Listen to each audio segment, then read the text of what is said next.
चर्चा चल रही है कि कुंडा की राजनीति किस दिशा में, क्योंकि आपकी राजनीतिक मुलाकातें भी हुई, उसके बाद आपने एक अपील कर दी।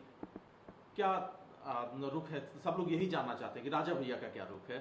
देखिए, सब लोग ये जानना चाहते हैं तो सब लोगों को पता भी है कि राजा भैया का क्या रुख है। एक कार्यकर्ता सम्मेलन के माध्यम से हमने अपने सभी शुभेच्छुओं को ये कह दिया है कि दल का कोई प्रत्याशी मैदान में नहीं है और गठबंधन भी किसी दल से नहीं है। तो आप लोग स्वविवेक से, स्वेच्छा से, जहाँ चाहें, जिसको चाहें मतदान करें, समर्थन करें, आशीर्वाद दें। लेकिन आपकी मुलाकात विनोद सोनकर, संजीव बालियान से हुई, अमित शाह जी से भी बेंगलुरु में आपकी मुलाकात हुई। इस मुलाकात के बाद भी आखिरकार न्यूट्रल रहने का फैसला क्यों? नहीं, हम बताते हैं ना। देखिए, मुलाकातें तो सब समय, आपने जैसे भाजपा प्रत्याशी का नाम लिया तो मुलाकात करने सपा प्रत्याशी भी आए। आप भी कई पत्रकारों से मिलते हैं तो क्या उनके चैनल में थोड़ी शामिल हो जाते हैं? या हम लोग राजनीति में हैं, अलग अलग दलों के नेता, भेंट होती रहती, बात होती रहती है, संबंध सबसे अच्छे हैं।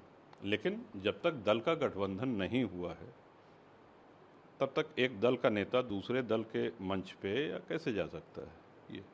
लेकिन राजा भैया, जब राज्यसभा के चुनाव हुए थे उस समय में आपने जी बिल्कुल एक स्टैंड लिया था, लेकिन इस बार वो स्टैंड जब नहीं, गत 8 वर्षों से। ये द्विवार्षिक चुनाव हैं, इसलिए कि हम दर्शकों को भी बता दें कि हर 2 वर्ष पे राज्यसभा का और विधान परिषद के चुनाव होते रहते हैं। इसमें विधायक वोट देते हैं और राज्यसभा और विधान परिषद के सदस्य चुने जाते हैं। तो ये 2018 से हम देते आ रहे हैं। जब आवश्यकता पड़ती थी तो भाजपा के संगठन के कुछ लोग आए और माननीय मुख्यमंत्री जी ने बुलाया, उन्होंने कहा कि वोट चाहिए, हमने कहा ठीक है, तो तब से हम देते आ रहे हैं। लेकिन जो आपका स्टैंड है तो उसको लेकर के कार्यकर्ताओं में गुट बन गया है, कुछ लोग सरोज जी के समर्थन में खुलेआम देखे गए हैं, तो आपको जो जहां है खुलेआम है, उसमें कहीं कोई दबने वाली बात नहीं है। जो जिसके भी समर्थन में खुलेआम है।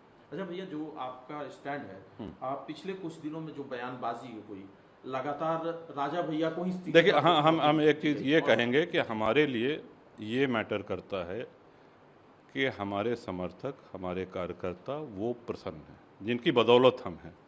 तो हमारे इस निर्णय का उन्होंने स्वागत किया है, वो प्रसन्न हैं। लेकिन जिस तरह से निजी तौर पर आपको चुनौती देने की कोशिश की गई, अनुप्रिया पटेल है, चाहे जो यहाँ से सांसद है विनोद सोनकर, या क्षत्रिय समाज को लेकर के कई बातें कुछ लोग हमको किसी ने चुनौती दी है ऐसी कोई जानकारी हमको नहीं है। और जो बयानबाजी है हुई है क्षत्रिय समाज को लेकर, उसको लेकर के कोई नाराजगी नहीं, यहाँ पे किसी ने बयानबाजी नहीं करी है। जो मोदी जी का नेतृत्व है या उनका व्यक्तित्व, उसको लेकर के आप क्या सोचते हैं?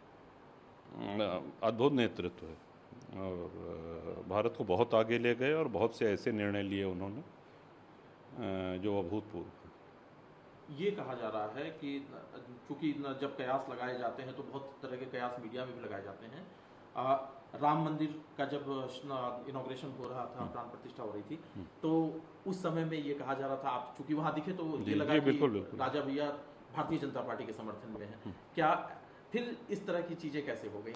एक हम आपसे ये प्रश्न पूछेंगे कि जितने लोग अयोध्या जी में दिखे, क्या सब भारतीय जनता पार्टी के सदस्य थे क्या? आप बताइए, ऐसा तो नहीं है ना।